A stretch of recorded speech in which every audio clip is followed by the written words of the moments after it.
Bismillahirrahmanirrahim.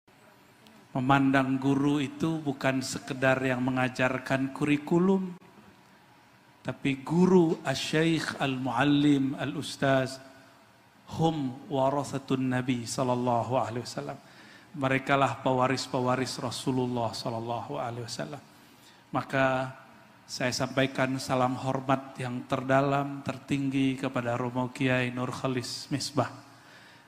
Itu nama beliau, terjemahannya Panca Jiwa Santri. Ya, menurut saya begitu ya. Nur Khalis, Nur itu iman, Khalis ikhlas beramal. Benar gak Kiai? Cocok logi Kiai? Munasabah. Kemuliaan budi pekerti masih satu paket. Ada misbah, di situ misbah itu nomor 2 ke bawah. Prestasi, peka, itulah misbah. Ternyata Pak Kiai menerjemahkan namanya sendiri. Ini orang tuanya yang luar biasa. Selamat untuk Kiai. Barakallahu lakum. Jadi kalau orang tanya, sebenarnya setiap kiai itu mursyid thariqah. Dia menciptakan thariqahnya sendiri. Tapi adabnya santri, la yunsib ilmahu ila nafsihi, bal yunsibuhu ila syaikhihi. Ya, kalau seorang santri dan selama-lamanya coba tanya Pak Kiai itu kalau ditanya dalam hatinya selalu menganggap dirinya santri. Makanya masih ngambil tabarruk ke kamarnya Mbah Hashim. Itu kan karena merasa santri. Amal yang pantangan Wahabi aja itu ya. Tabarrukan. Tahu tabarruk nggak santri? Tabarruk itu ngalap berkah. Ya. Ngambil berkah dari orang-orang soleh. Dan Sayyidus Sholihin Sayyidina Muhammad sallallahu alaihi wasallam. Ya. Dan wallahi ma ra'aitu fil alam al-islami aktsarun nas tabarrukan wa ta'adduban illa ahlu turuq as-sufiyyah wa talamiz al-jawiyah. Ya, yang saya lihat orang paling bagus tabarruknya, paling sempurna adabnya. Ini kita udah keliling ke beberapa tempat, bahkan di luar negeri. Orang yang paling bagus dalam 2 hal ini, satu murid-murid tarekat sufi, dan yang kedua santri-santri Jawi. Selamat untuk kalian yang mau jadi santri. Ya.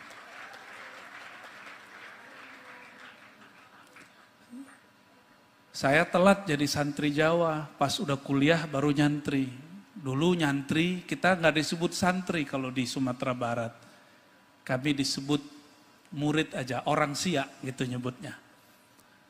Dan kalian mewah sekali, mewah mepet sawah, bukan itu mewah. Mewah itu bagi kami, Al-Faqir, Ar-Razi, Hashim, mau ngaji apa aja ada gurunya. Mau belajar ilmu apa aja yang diperlukan untuk umur kita, ada gurunya. Dulu saya untuk cari ngaji kitab Nahu, di masa remaja itu sulit sekali. Dan ini bocoran, sebenarnya saya malu, saya baru belajar alfiyah setelah kuliah. Tapi kalau Ujurumiyah sudah khatam, nggak tahu udah berapa kali khatam. Ya, khatam syarah ini, syarah itu, khatam terus. Tapi kalau alfiyah saya sudah tua baru belajar. Dan kita kagetnya luar biasa. Santri-santri MTS biasanya sudah belajar alfiyah Ibn Malik. Ya. Saya ketemu guru saya orang Arab, orang Suriah, Syekh Aiman Syawwa Ad-Dimashqi. Beliau boleh disebut Sibawai Hadzal Asr. Ya. Itu mengirab Quran dengan semua metode i'rab. Yang nggak bisa di'irab cuma huruf muqatta'ah, alif lam mim, la mahalla lahu fil i'rab. Itu beliau mensyarah kitab kecil Ujurumiyah tapi rasanya rasa alfiyah.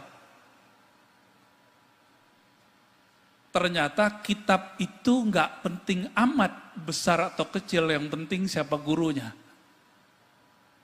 Siapa yang megang kitab ini. Dan kita beruntung di Pulau Jawa, orang banyak hafal alfiyah, orang banyak hafal nazam-nazam, kitab-kitab yang luar biasa, belasan kitab biasanya.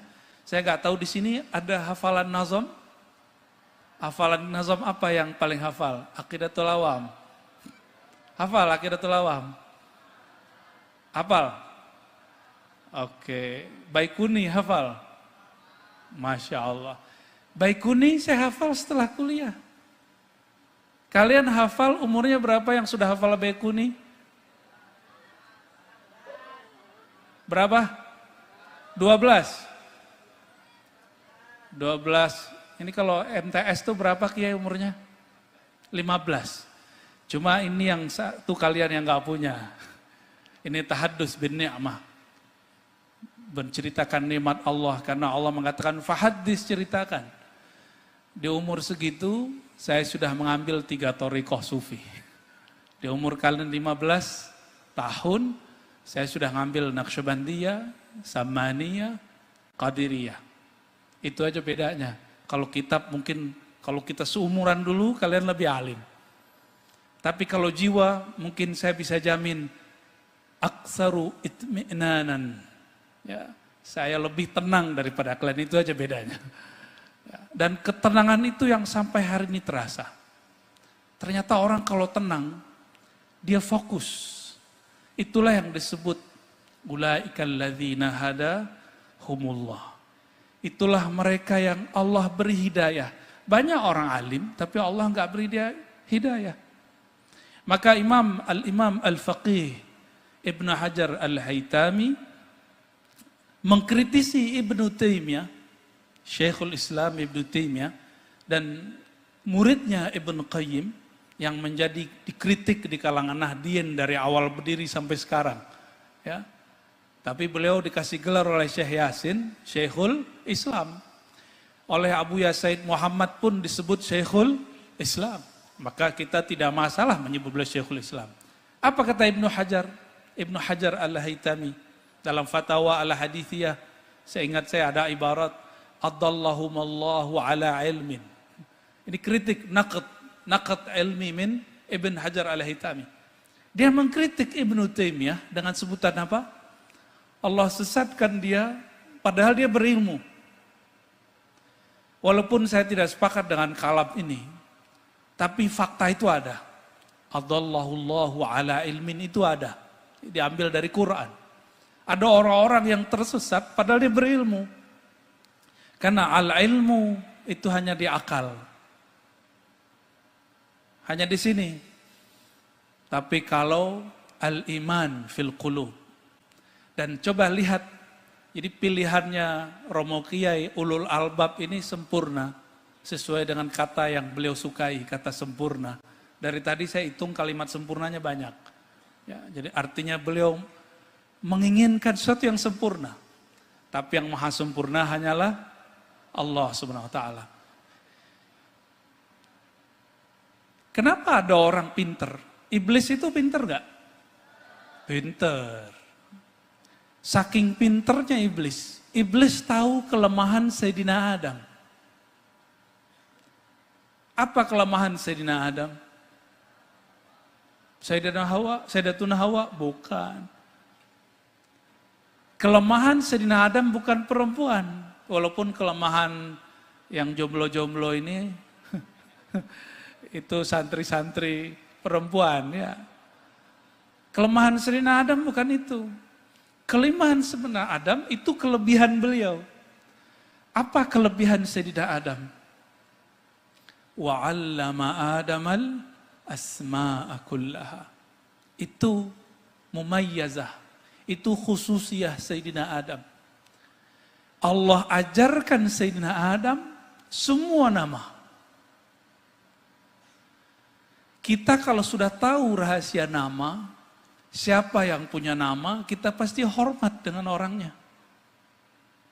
Berani nggak nih Adinda nih, santri-santri, ada nama kiai, foto kiai tertulis lalu kertas tulisan itu jatuh di lantai. Tega nggak membiarkan nama dan foto itu di lantai? Tega nggak? Nggak, itu baru nama Romo Kiai Nurholis Misbah. Atau yang perempuan, sudah pernah jatuh cinta belum? Sering. Hari ini jangan jatuh cinta lagi nih. Jatuh cinta seseorang, foto dia jatuh ke lantai, terus ada orang mau injak, berani nggak nginjaknya? Berani nggak biarinnya? Berani? Wah, kayaknya habis putus cinta nih. Kita nggak berani foto guru, foto kekasih, itu ada yang jatuh, namanya dicoret orang. Kita nggak berani. Sayyidina Adam dapat ilmu asma, ilmu mengenal nama dan yang punya nama. Maka kelemahan beliau pada nama itu. Jadi apa kelemahan seseorang, itu kelebihannya. Jadi kalau mau cari tahu kelebihan seseorang apa, nanti pasti ketemu kelemahannya apa. Maka iblis yang dulu bernama Azazil, itu nama malaikatnya. Itu datang kepada Sayyidina Adam, bukan lewat Hawa, nggak perlu pakai Sayyidatuna Hawa. Pakai apa caranya? Salah satu amal para nabi, adab para nabi, kalau sudah disebut nama Allah, maka mereka hormat dengan nama itu dan menghargai orang yang membaca namanya. Dan satu kali fa'azallahumas syaitan, gitu. Syaitan mencoba menggelincirkan Sayyidina Adam. Pakai apa? Bismillah, dengan nama Fawarabbika. Maka disebut nama Allah. Jadi iblis bersumpah, hei Adam, demi nama Rabbmu. Jadi ternyata Ar-Rabbu itu nama Allah. Ar-Rabb itu ismu minal asma, isim dari al-asma'il husna. Makanya Imam Abdul Qahir Al-Baghdadi dalam kitab Usuluddin beliau memasukkan Ar-Rabb sebagai nama-nama awail, nama-nama awal. Rabb. Kalau kita sholat wajib baca Al-Fatihah, ada nama Allah selain Allah dan Rahman? Alhamdulillahi Rabbil. Kata Rabb, Rabbil Alamin. Rabb itu al-ismul a'zam yang diturunkan dulu kepada Azazil, iblis. Ketika iblis datang kepada Sayyidina Adam, dia pakai nama itu. Dan Sayyidina Adam tahu, waduh ini kelemahan saya ini. Namun karena iblis bawa nama Allah, yang terlihat kalau sudah terbit nama, maka dia hormatin yang punya nama. Oleh karenanya Sayyidina Adam memakan buah larangan. Karena ada nama Allah. Berkah Sayyidina Adam makan karena ada nama Allah, pesantren Al-Amanah Modern ada hari ini. Alhamdulillah. Jadi seandainya Sayyidina Adam dulu tidak menghargai nama Allah itu, tidak ada pendopo Wali Songo. Benar gak? Dan saya tidak duduk di depan ini hari ini. Mungkin bagi orang-orang Israeliat, ya, kisah ini kisah buruk. Sehingga di lembaran pertama perjanjian lama, perempuan itu dilaknat karena dianggap sebagai orang yang menjadi penyebab terusirnya manusia dari surga. Itu Israeliat. Mau nggak ibu-ibu, Bu Nyai mau nggak disebut sebagai biang kerok terusirnya Sayyidina Adam? Nggak mau ya? Ini istri saya hadir, saya tanya dulu deh. Mau nggak dia disebut gitu deh? Nggak mau kan? Nggak mau, ya. Perempuan memang selalu nggak mau disalahin.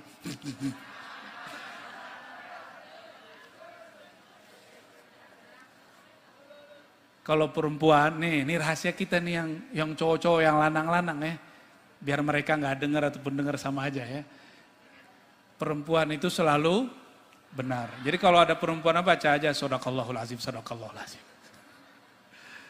Kalian kalau begitu pasti maju. Gak usah tekar banyak-banyak sama perempuan, pasti kalah. Ya. Kelar kalian ya. Sayyidina Adam, dalam pikiran orang-orang ahli kitab, itu terhina karena perempuan. Tetapi di dalam ajaran ontologi keislaman, ontologi itu bab hakikat, bukan bab akidah. Bukan itu. Justru kamalu Adam bihawa. Sempurnanya Sayyidina Adam itu dengan siapa? Sayyidatuna Hawa. Maka coba cari ustadz yang jomblo pasti dikecengin mulu tiap hari. Ada yang jomblo ustadz? Ada yang jomblo? Jombloan apa jombloati? Oh semangat, berarti lagi promosi itu ya. Wali santri itu ada ustadz yang jomblo. Seneng nggak jomblo? Nggak seneng. Ya, tiap hari diapain orang? Ditanyain nggak? Apalagi kalau umurnya udah lewat. Ya. Sayyidina Adam tidak pernah menyalahkan Sayyidatuna Hawa. Maka jika ada riwayat walaupun sahih yang menyalahkan Sayyidatuna Hawa, pasti itu Israiliyat yang masuk ke dalam Islam. Kenapa? Karena laula Hawa, kalau bukan Sayyidatuna Hawa, itu nggak ada Pak K. Romo Nurholis, nggak ada. Nggak ada Mbah Hashim, nggak ada. Nggak ada Pak Polisi, nggak ada. Pak Lurah, Pak Camat, nggak ada. Nggak ada Syekh Salah, Ismukum Salah. Nah. Laula Hawa maulidna, sah? Nah. Maka hentikan kajian-kajian yang menyalahkan Sayyidatuna Hawa. Itu disebut al-athar al-israili. Asar-asrar Israiliyat. Ya. Itu berbahaya. Itu merendahkan harkat manusia. Pantas gak merendahkan ibu sendiri? Saudari kita sendiri? Bunyai kita sendiri kan gak pantas. Ya. Maka kajian-kajian Israiliyat cukup diceritakan, cukup dibacakan, tapi tidak usah kemudian diikuti. Inilah makna ayat salah satunya. Ya. Alladzina yastami'una al-qawla fayattabi'una ahsanah. Ini allazina berarti sekelompok orang yang disebut di ayat sebelumnya, fabashir ibad. Beri kabar gembiralah sang ibad, orang-orang yang dapat gelar ibad. Siapakah mereka? Orang yang dia progres terus. Allazina yastami'un. Seperti yang Adinda santri tahu, yastami'un itu fi'il madhi apa mudhari'? Halo, yang jomblo-jomblo. Yastami'un fi'il madhi apa mudhari'? Mudhari' itu faedahnya apa? Sedang dan akan. Berarti dia selalu. Sekarang dan juga nanti. Berarti dia terus. Yastami'un berarti mereka selalu menggunakan samaknya. Di situ tidak disebutkan uzun, yang disebutkan istima, sama. Apa beda uzun dengan beda? Orang banyak punya telinga, tapi la yastami'un. Karena istima itu dia kerja dari sifat sama. Sifat sama itu salah satu anugerah Allah yang Allah berikan kepada kita. Salah satu dari sifat ma'ani yang 7. Sifat ma'ani yang 7 apa aja? Yang udah belajar aqidatul awam. Kudrat, iradat, terus ilmun, hayat. Sama, basar, oke. Semuanya pasti punya itu, pasti punya kudrat. Jadi Allah yang maha sempurna memberikan, memancarkan 7 sifat itu ke dalam diri kita. Bedanya kudrat Allah itu maha sempurna, kita tidak sempurna. Maka sempurnanya manusia kalau dia sadar tidak merasa sempurna. Jadi benarlah tadi Romo Kiai mengatakan, gak ada pesantren yang gak sempurna. Itu saya sadari. Dan justru banyak santri yang menjadi orang besar karena lahir dari tempat-tempat yang tidak sempurna itu. Karena dia tahu, ini kurangnya di sini, nanti kalau aku jadi orang pasti aku lengkapi itu. Dan saya lihat Pak Kiai ini disebut juga rahal. Suka pindah-pindah pesantren. Benar Pak Kiai. Beliau ini suka pindah-pindah nyantri dulu. Dengan rihlah kita akan lihat, oh ini kurangnya di sini, ini kelebihannya di sini. Maka muncullah yang unik-unik di sini. Nggak ada pesantren punya rumah. Wali Songo. Ini bid'ah ini Kiai. Fa ni'matil bid'atu hazihi. Ya. Sebaik-baik bid'ah ya begini. Ya. Laulal bid'ah, ya, ma taqaddama al-insan. Ya, kalau bukan bid'ah, manusia nggak ada yang maju. Maka bid'ah tidak boleh ditausi'. Tausi'atu ma'nal bid'ah amrun khatir fid din. Seperti yang dilakukan oleh kelompok mutasyaddidun, kelompok yang kaku hari ini, mereka yang mutatarrifun hari ini, mereka memperluas mana bid'ah. Padahal bid'ah itu sudah dipersempit oleh ulama. Bahkan kalau ngeles juga mau masuk sebut bid'ah, ada bid'ah hasanah, ada bid'ah sayyi'ah. Tapi mereka nggak mau terima. Ini sebagai contoh. Kalau kita nyebut maulid itu bid'ah apa? Bid'ah hasanah. Termasuk ini takharruj ini. Wisuda ini bid'ah hasanah, kan sahabat Nabi nggak ada yang wisuda. Benar nggak? Ya, kalau seandainya ini bid'ah yang masuk ke sana, maka kulluna min ahlin nar, kan begitu. Kita ahlun nar semua. Udah gawat kalau begitu. Maka ulama kita dulu membagi hasanah sayyi'ah. Tapi Ibnu Taimiyah membagi dengan istilah yang lain. Ternyata sama aja. Contoh, ini haflah takharruj wisuda ini, kalau dalam istilah Ibnu Taimiyah disebut bid'ah lughawiyah.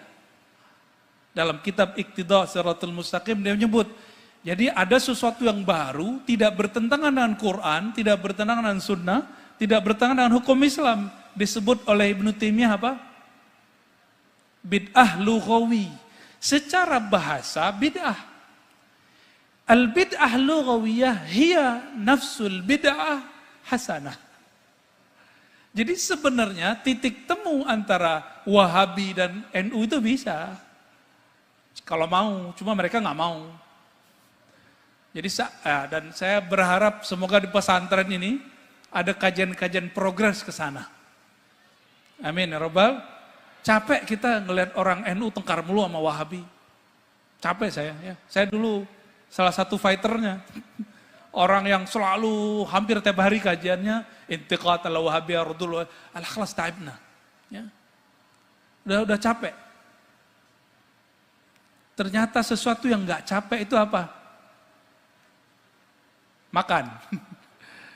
Makannya, kalau kalian makan perut, coba nambah 3 kali capek nggak? Tapi al-mu'min la yashba' min khairin. Orang beriman nggak pernah kenyang dari al-khair. Al-khair huwa al-ilm. Orang beriman itu nggak pernah kenyang dari kebaikan. Al-khair di situ apa? Al-ilm. Ya, saya yakin nanti lebih dari separuh lanjut alih di sini kayaknya Kiai. Bener ya? Ayat ini walaupun sudah ada yang mensyarah, mentafsir, saya bukan mufassir walaupun ngajar di Institut Ilmu Al-Quran, salah satu pusat penafsiran. Tapi ayat ini bisa dijelaskan secara riwayatan, asbabun nuzul, itu sudah banyak di kitab.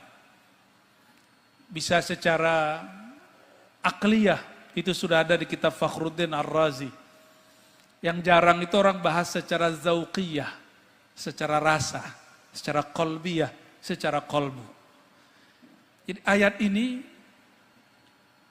alladzina yastami'una al-qawla, tadi kita sudah jelaskan bahwa as-sama itu sesuatu yang Allah titipkan ke dalam diri.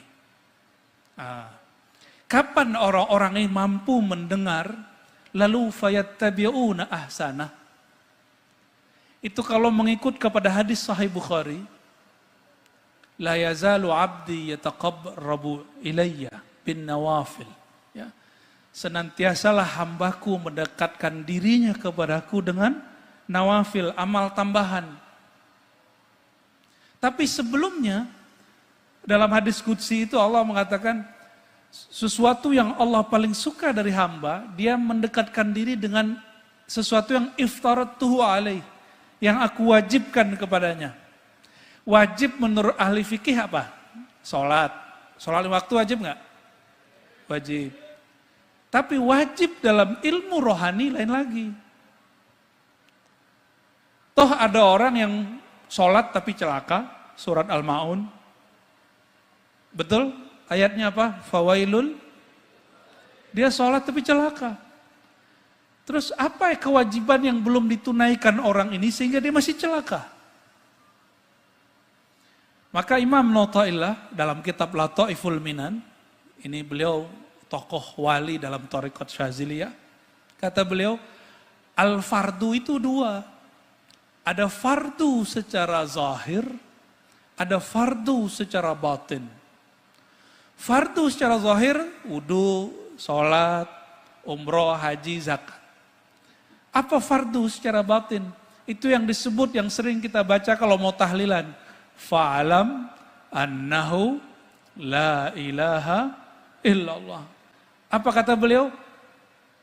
Awwalu ma faradallahu alal ibad al-ilmu billah.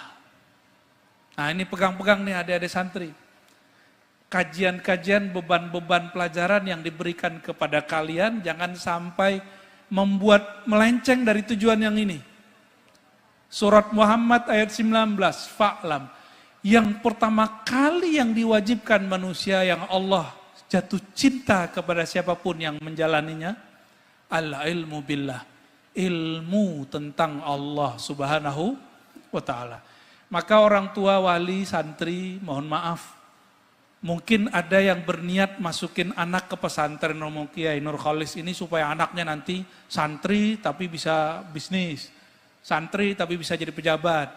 Itu sudah bagus, tapi ada yang lebih bagus. Niat anak masuk pesantren satu saja. Ayyakuna aliman billah. Dia kenal kepada Allah subhanahu wa ta'ala. Sayyidina Adam karena kenal kepada Allah, iblis tidak kenal Allah. Maka iblis mengira dia telah menggelincirkan Sayyidina Adam. Tapi Sayyidina Adam mengira, enggak, ini kesempurnaan yang mesti saya jalani. Maka Sayyidina Adam karena kenal Allah, walaupun oleh manusia disebut itu takdir buruk, tapi bagi Sayyidina Adam takdir buruk itu penilaian manusia. Tapi di sisi Allah tidak ada yang buruk. Di sisi Allah kullu khair. Semuanya baik. Seandainya dulu iblis nggak menggunakan nama Allah, mungkin Nabi Adam masih di surga. Dan tidak akan ada pesantren, nggak akan ada jodoh-jodohan hari ini, nggak akan ada. Nggak akan terjadi. Ya, nggak ketemu orang pakai baju batik, itu nggak ada. Ini uniknya, kiai di Jawa pakai baju batik. Ya. Tahu gitu tadi saya pakai batik kiai. Tapi lumayan, kalau ini ala Padang ini. Ya. Udah bawa batik kita. Ya. Dan saya senang sekali, guru-guru, ustazah pakai baju batik. Dari awal datang sampai sekarang pakai baju batik. Saya masih ingat tahun-tahun 90-an, kalau ada khotib pakai baju batik, itu makmumnya ulang lagi sholat. Ya benar gak? Sebagian. Di kampung saya begitu dulu. Khotibnya gak benar, gak islami. Ternyata islami gak islami, itu masalah peradaban. Ya, peradaban yang paling penting itu kenal kepada Allah subhanahu wa ta'ala. Dan yang saya unik, tadi saya ngeliat ada topeng-topeng di, ya, wah itu kalau mau Wahabi gawat tuh kiai. Disebut malaikat tidak turun. Dulu kiai kami, Kiai Ali Mustafa Yakub dicandain begitu sama Wahabi.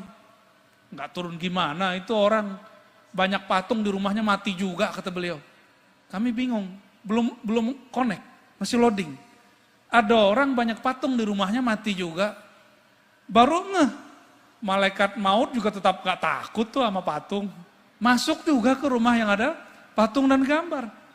Sejak kapan malaikat takut sama gambar sama patung? Maka saya senang Pak Kiai ternyata pengikut Imam Ghazali. Imam Ghazali, beliau mengatakan dalam banyak kitabnya, la yadkhul, ya, tidak masuk siapa? Al-malaikah baitan fihi surah wa kalb. Kan begitu ya? Rumah yang di dalamnya ada gambar patung atau surah.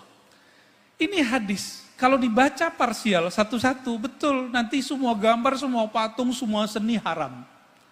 Syukurlah dalam ilmu hadis ada namanya dirayah. Dirayah itu membaca hadis tidak parsial. Digabung dulu hadisnya baru ketemu maknanya. Ketemu maknanya dengan thariqah jam'ir riwayat. Ternyata di Sunan Imam Tirmizi. Jadi Bukhari, Muslim, Abu Daud, Tirmizi, Nasa'i. Ini lebih pasnya di Nasa'i. As-Sunan An-Nasa'i. Apa kata beliau? Nabi SAW bersabda, ditambahkan di situ, la yadkhul, tidak masuk, ya, malaikat ke dalam rumah, ya, al malaikah baitan fihi suratun tu'bad. Ada lafaz surah. Surah di situ bisa gambar, bisa patung, tu'bad, yang disembah.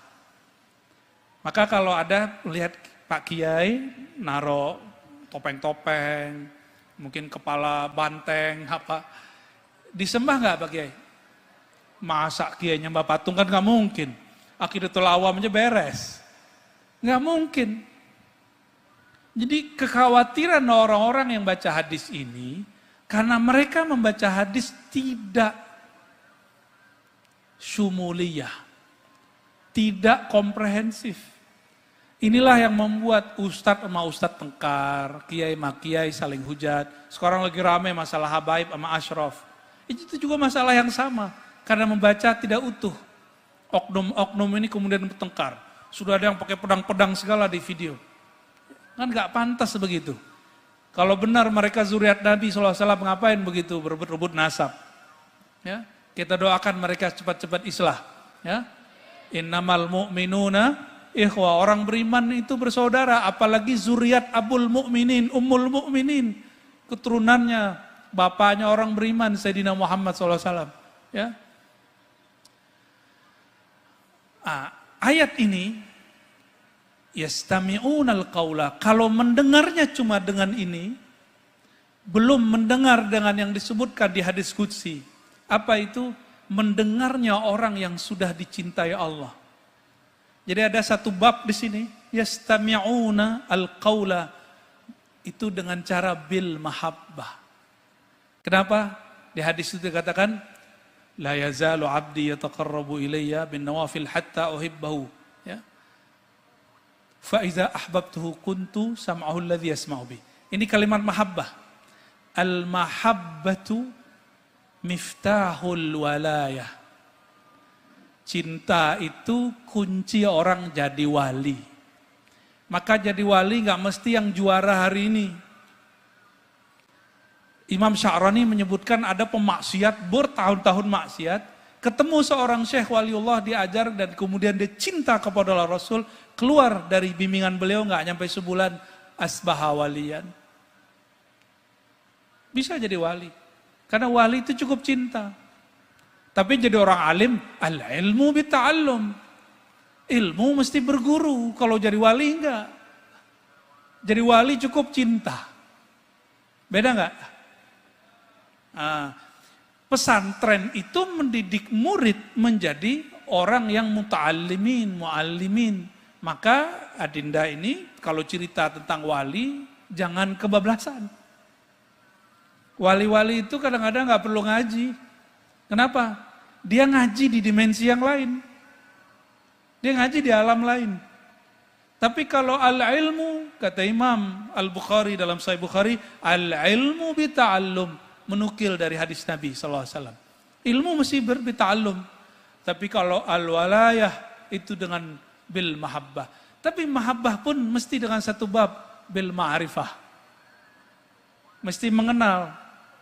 Mesti mengenal, ya. Ketika orang sudah cinta, yastami'unal qaul, mereka mendengar dengan penuh cinta, baru dia tahu fayattabi'una ahsana. maka dia mengikuti mana yang mereka mengikuti mana yang terbaik. Ahsan boleh juga disebut ajmal, boleh juga disebut akmal. Ya. Yang terbaik. Terbaik itu menurut siapa? Menurut kita apa menurut Allah? Inilah bedanya. Kalau al-bahith al-ilmi al-aqli, pembahas, peneliti yang hanya mengandalkan akal, dia hanya mengatakan kebaikan menurut akal dia. Tapi kalau al-bahisnya sudah qalbi, ruhi, baru nyambung dengan ayat setelahnya. Ayat setelah, kalimat setelah itu, hidayah. Ulaika, mereka itulah orang-orang yang disebutkan kata hidayah. Hadahumullah. Dan dalam surat At-Taghabun ada satu kalimat, wa may yu'min billah yahdi qalbah. Famahallul hidayah al-qalb. Maka hidayah itu turunnya ke dalam kolbu. Kenapa? Dalam surat Taghabun, siapa yang percaya kepada Allah, Allah beri bimbingan kolbunya. Maka saya doakan santri-santri kita termasuk kami semuanya, orang yang berilmu, tidak hanya dengan akalnya, tapi juga dengan kolbunya. Amin ya rabbal alamin. Oke, barangkali itu ya. Semoga sampai yang diciptakan menjadi ulul albab, orang-orang yang hatinya berlapis-lapis, hatinya selalu ramai dengan menyebut nama Allah Subhanahu wa taala. Allahumma ja'alna min ibadikal muwahhidin. Ya Allah, jadikan kami hamba Engkau yang ahli tauhid. Allahumma ja'alna min ibadika ya Rabbana az-zahidin. Ya Allah, berikan kami satu sifat dalam kalbu kami, yaitu tidak cinta kepada dunia. Allahumma ja'alna min ulil albab. Ya Allah, berikan kami anugerah pangkat ulul albab, sehingga kami memandang, memikirkan sesuatu hanya dengan kalbu, dengan bimbingan Engkau, wahai yang membolak-balik kalbu.